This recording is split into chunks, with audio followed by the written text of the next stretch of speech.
Hello friends, this is Phonograph DJ Mac here with you today with this new project machine I just picked up, cheap, and it should have been cheap because it's kind of a mess. It needs a lot of work. So I like to find machines that I can restore. The better shape that they're in, physically and mechanically, the better. But sometimes you see potential in something. When looking at a machine, think about what you got as far as parts, what you need to get, and how possible it is. Now, for one of the major manufacturers like Victor or Columbia or Edison, it's a lot easier to get parts. And I have some parts for this, which I think are going to work. So, picked this up this morning, and someone said it's a Victor recorder.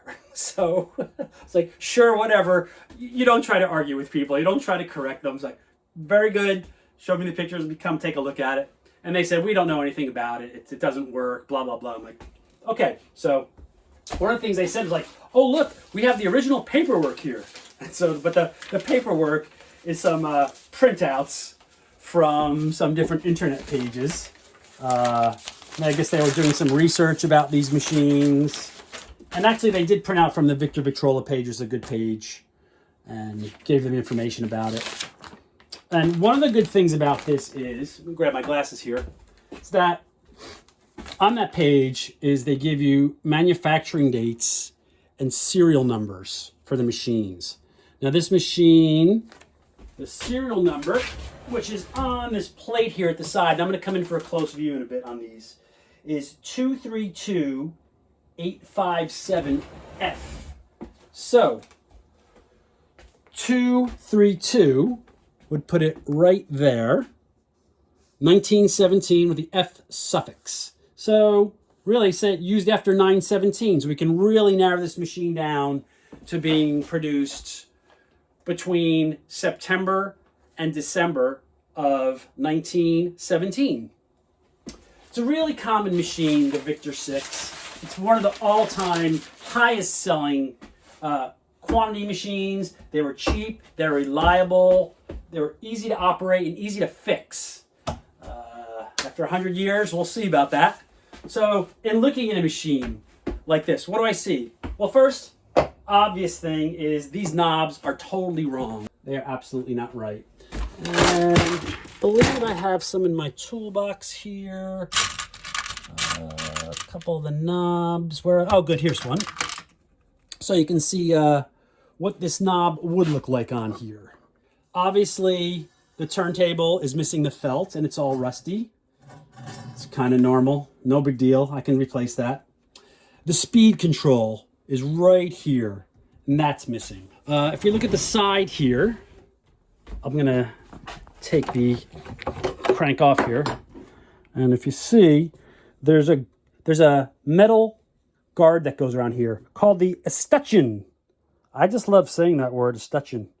And so, got to get that. That helps guide the crank into the hole properly so it lines up with the motor. This reproducer, this is an orthophonic reproducer that would have been used on a later machine. And it's totally not shot. This is actually a very good reproducer when they're rebuilt. And oh look, it's coming all apart. It's a mess. It's missing so much. It's got ball bearings that go in here. This is wrong reproducer, but I do have reproducers. Something like a Victrola 2 or a Victor Exhibition reproducer.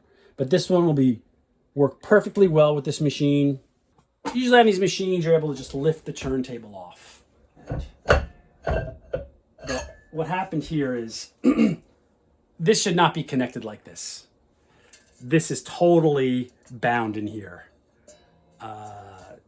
So I don't know if it's going to want to come out. Let's try giving it a couple taps. Let's try for simple. All right, so I'm going to try a little WD-40 just to spray it in there. And I'm going to let that soak. Just let it soak. Hopefully it's going to soak in and loosen that rust. But it might take a little heat. we'll see. I'm just going to put that aside for now, but that should not come out like that. And this is the gear. This will slide onto here in the right position. And that meshes with the gear. You can't really see a worm gear that's up here. So this machine, the motor has to be totally broken down and cleaned up. And one of the things I look for is how's the machine cosmetically? How's it gonna clean up? This will all clean up good. No major big chips on the machines. No chunks taken out. No mouse damage. Yeah, it's a dirty mess. Look at that. Dirty. This back bracket is very dirty too. We're gonna see if we can clean that off. It's a question of, will I have to strip this machine, or will I be able to salvage the finish? It might need to be stripped, but I don't think so. I think it's going to be okay. I think it's going to come back pretty well once it's cleaned up. Back bracket, dirty. Maybe repaint this as it's got some rust. Got a lot of issues. You know, after 125 years, so would you too. So, this is day one of this machine. I'll make a series of videos of letting you see how it comes along. And we'll take it one step at a time.